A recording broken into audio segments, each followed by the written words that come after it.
Important fact ये भी है कि 1998 के बाद से जिसने नई दिल्ली जीता उसने एक तरीके से दिल्ली की कुर्सी पर कब्जा कर लिया और इस बार ये नई दिल्ली की ही सीट आम आदमी पार्टी के लिए हिलती हुई दिखाई दे रही। बिल्कुल। और आपको कुछ बड़ी सीटों के बारे में बता दूं, ऐसी महत्वपूर्ण सीटें जिस पर बड़े नाम चुनाव लड़ रहे हैं। जैसे दिल्ली में जेवीसी एग्जिट पोल दावा कर रहा है कि नई दिल्ली की सीट अरविंद केजरीवाल हार रहे हैं।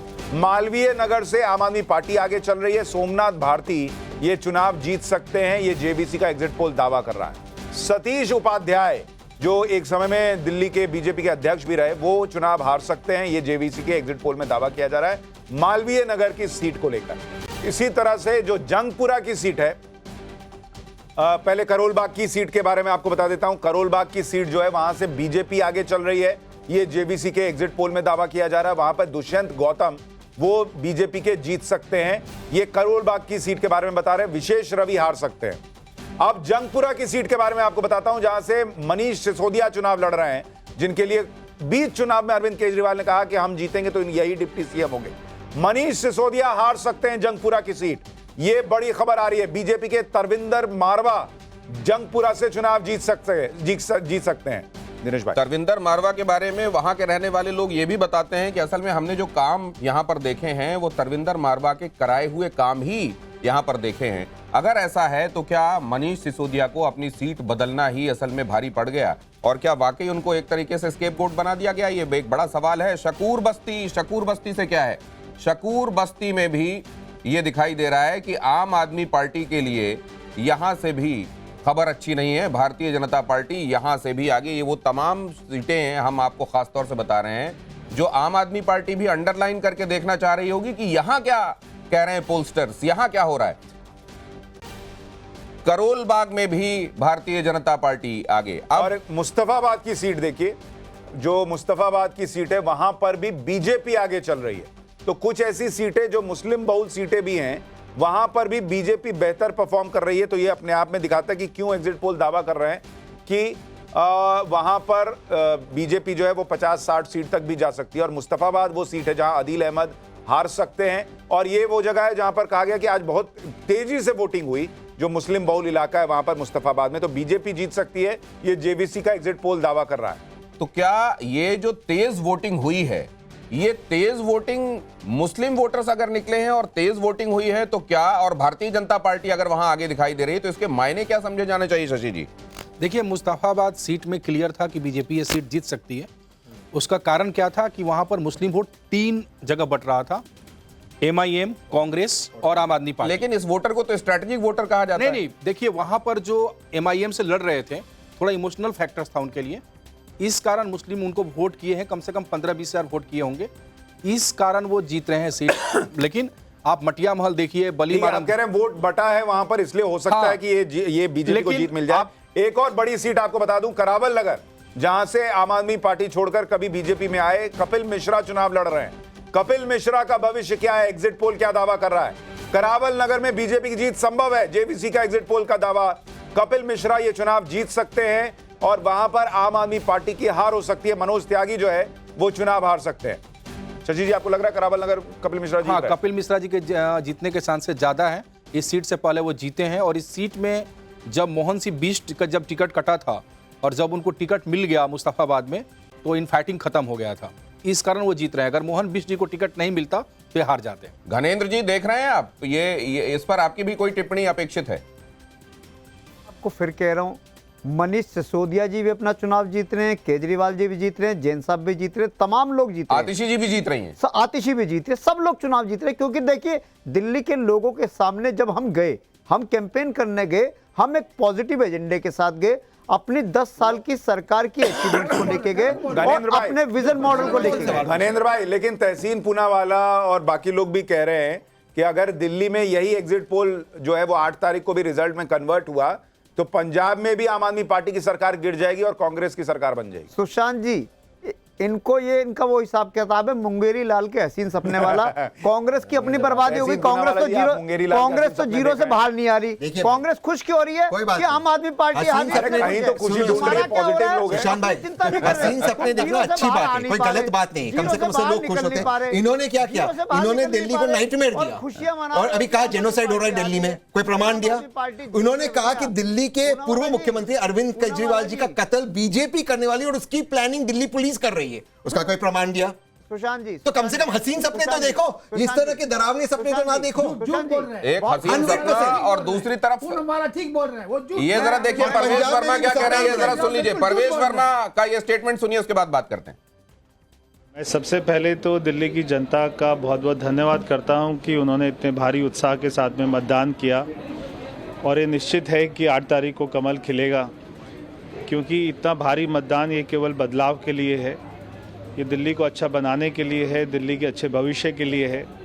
तो मैं सभी का बहुत बहुत धन्यवाद करता हूँ। हमारे सामने चुनौती रहेगी कि जो सारी 11 साल की नाकामियाँ थी हमें उसको तो ठीक करना ही है, बहुत सारे अच्छे काम करने हैं। मोदी जी के साथ में मिलकर दिल्ली में एक अच्छी सरकार बनेगी, दिल्ली में सुशासन देंगे, दिल्ली में यमुना मैया को साफ़ करेंगे, दिल्ली में झुग्गी वालों को उनका पक्का मकान देंगे।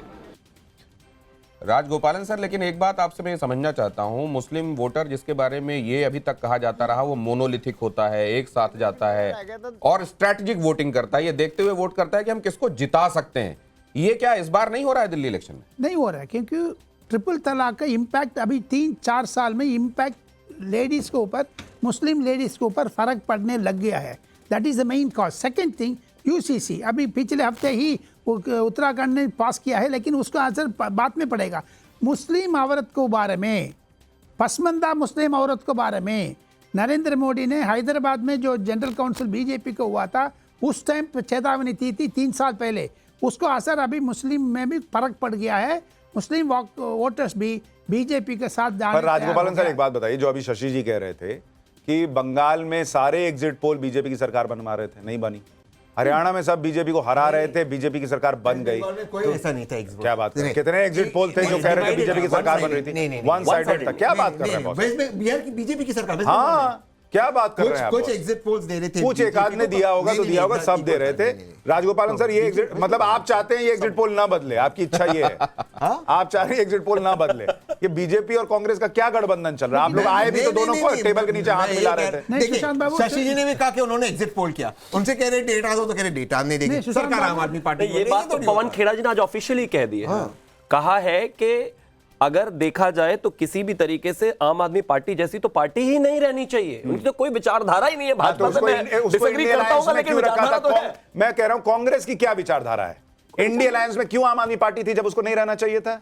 क्यों साथ मिलकर लोकसभा चुनाव? मैंने कहा ना, क्यों लोकसभा लड़े? डिसाइसिवनेस नहीं है नेता में। क्या धोखा दिया? धोखा दिया। हरियाणा के अंदर क्या है कि उनको अलायंस करना था, 4 सीट कांग्रेस ने ऑफर किया, 6 सीट मांग रही थी आम आदमी पार्टी। और जैसे अरविंद केजरीवाल जी बाहर आए, 90 सीटों पे अपने कैंडिडेट डिक्लेयर किए। गुजरात में नुकसान किया कांग्रेस का, सब जगह। गोवा के अंदर कांग्रेस का अगर वोट गिरा है वो आम आदमी पार्टी की, नोटा से कम वोट मिलते हैं। मुझे ये बताइए, आप दिल्ली में 0 सीट लाते हैं और इतना इतना हाथ खोल के मांग देते हैं कि मेरे को सीट चाहिए। और हरियाणा में ये 10% वोट ला रहे थे, आपने भी नहीं दिया, उन्होंने भी नहीं दिया। नहीं, 4 सीट देने को तैयार हुई थी कांग्रेस। तो आप ये कह रहे हैं कि अगर केजरीवाल मुंह बंद करके, नहीं, आप कह रहे हैं केजरीवाल मुंह बंद करके हरियाणा में 4 सीट ले लेते तो ईमानदार रहते, नहीं लिए आप हार गए तो आप कह रहे बेईमान। आप कौन से सच्चे हैं? तहसीन एक बात और समझा दीजिए। नहीं ठीक है, इससे आगे निकलते हैं। एक बात आप ये समझा दीजिए, कभी तो आप इंडी अलायंस में एकदम केजरीवाल का हाथ थामे हुए नजर आते हैं, कभी आप आके कह देते हैं फर्जीवाल है, इसको तो कांग्रेस को नुकसान करने में सबसे बड़ा हाथ इसका रहा है, अभी आप खुद ही कह रहे हैं। और कहीं ये भी थ्योरी चल रही है कि कांग्रेस ये समझती है कि भारतीय जनता पार्टी रहे और कांग्रेस रहे, बस ये सिनेरियो होना चाहिए देश में, ये बाकी पार्टियां जो हैं वो खेल बिगाड़ने वाली पार्टियां। क्या ऐसा है? नहीं, देखिए, मैंने हमेशा से कहा था आम आदमी पार्टी का जन्म कांग्रेस के विरोध हुआ था। उन्होंने कांग्रेस के बारे में झूठ बोला था। स्वर्गवासी शीला दीक्षित जी के बारे में कहते जब आप एक मंच में आते हैं उनको लेके इंडी के नाम पर ही, तो ये सब भूल जाते हैं। इंडिया अलायंस या तो आप इंडिया, तभी आप कहते हैं भारतीय इंडिया जनता अलायंस पार्टी को कैसे रोकने होगा? के लिए। इंडिया में लास्ट ए अलायंस क्यों कहते हैं? इंडिया इंडिया अलायंस क्यों कहते हैं? बीजेपी पार्टी क्यों कहते हैं? बीजेपी पार्टी कब बोलते हैं? बहुत सारे अरे एनडीए में आके तो अलायंस है। कुछ भी बीजेपी पार्टी सवाल- एनडीए अलायंस कब सुना? एनडीए बोलते हैं। हाँ। मैं ये मानता हूँ कि अरविंद केजरीवाल जी की लिबर्टी के लिए खड़ा होना सही नहीं, आप चीज ये था, बताइए। लेकिन अच्छा, अरविंद केजरीवाल की लिबर्टी, वाह बॉस वाह। लेकिन जो वाह अगर वाह वाह, गठबंधन नहीं जब करके आपका दिल्ली मन किया लोकसभा अरविंद में- केजरीवाल बेईमान हो अगर गए, जब दिल्ली- मन किया उनकी लिबर्टी हो गई। अगर दिल्ली लोकसभा में गठबंधन नहीं करते आम आदमी पार्टी के साथ, कांग्रेस दो लोकसभा राजगोपालन सर, चीज में पर्दाफाश करूं, हाँ 4 रोज पहले पूनम वाला ने, तहसीम ने एक चिट्ठी लिखा था मल्लिकार्जुन खड़गे सोनिया गांधी का, उसमें ये सारा चीज निकला है। पूछा सच्चे झूठे पूछ लो मेरा सामने। अब वो छोड़ दीजिए, वो मैं- आगे- चिट्ठी क्या है? ये क्या है? वो चिट्ठी में क्या था? चिट्ठी ये में क्या क्या है? चिट्ठी में ये लिखा है, लेफ्ट पार्टी से आप हाथ मिलाओगे खत्म हो जाओगे आप, आम आदमी पार्टी से हाथ मिलाओगे खत्म हो जाओगे आप। तो कांग्रेस ये चिट्ठी सुनिए मैंने ना देखा भैया। पर सर, वो लेफ्ट पार्टी से हाथ मिला ही नहीं रहे, वो तो लेफ्ट पार्टी को कंधे पे बैठाए हुए हैं। हाँ हाथ कहाँ मिला रहे हैं? कल नरेंद्र मोदी ने कहा ना खुद नर्मन नक्सल बन अच्छा गया। थोड़ा सा एक मिनट, अजीज भाई बहुत देर से बैठे हैं। अजीज भाई सॉरी चूंकि इतना दिल्ली दिल्ली हो गया तो हम जो है वो यूपी को भूल गए। सॉरी, अपनी बात पूरी पर कीजिए। मेरा एक हाँ। Statement 10 second. सबसे देखिए, पहले तो मुझे सुशांत भाई- लगता है कि यहां पर अजीज जी को समझना चाहिए कि होई ही सोही जो राम रचि राखा और को करे तर्क बढ़ावे साखा। मान लीजिए, अपने सांसद को भी मनवा दीजिए, अखिलेश जी को भी मनवा दीजिए। इस देश में, दुनिया में मर्यादा पुरुषोत्तम भगवान श्री राम ही राजा राम है। कोई वहां का सांसद या अखिलेश यादव ये सब राजा नहीं है। आखिरकार अंततः आ ही अच्छा, गए आप पूजा उनको जवाब करने, दीजिए। जब बोलिए, करना ही बोलिए था। और सर, दूसरा, अजीज भाई बोलिए, ब्रेक स्क्रिप्ट हो उनकी जाएगा। बाकी वही रटी अच्छा, रटाई है जो ठीक, बाकी के ठीक ऊपर ठीक अजीज भाई। देखिए सुशांत भाई, शिवम जी को भी पता है कि राम जी की मर्जी से ही अवधेश जी वहां सांसद बने तो राम और जी बन गए मिल्कीपुर फिर में भी उनके साहबजादे बनने जा रहे हैं। नहीं तो फिर राम जी बन गए वो। कंप्लीट करने दीजिए। अच्छा, अरे बोलिए, सुनिए ना, बोलिए, क्या बोलिए, कह रहे हैं? राम जी की मर्जी से मैंने कहा, अरे भाई क्या बात करते हैं आप, सुनिए मेरी बात। महिमा है, राम की महिमा है। सुनिए, एक बात आपको बता दें, वो कितना भी आप तोड़ जोड़ कर लो, मिल्कीपुर आपके हाथ में आने वाला नहीं, क्योंकि वहां के लोग बहुत जागरूक हैं। अब रही बात दिल्ली की, दिल्ली में जिस तरीके से मैं एक देख मिनट रहा हूं अजीज कि भाई, जितना अब मैं exit आपने poll दिखाया- कंफ्यूज कर दिया। आप कहानी में ट्विस्ट ले आए। अभी आपने कहा कि आज नंगा नाच हुआ है, सारे वोट डलने नहीं दिए हैं। अब आप कह रहे हैं मिल्कीपुर आप जीत रहे हैं। जी, जीत रहे हैं कि यही हार तो रहे हैं? सुशांत भाई कहना चाह रहा हूं।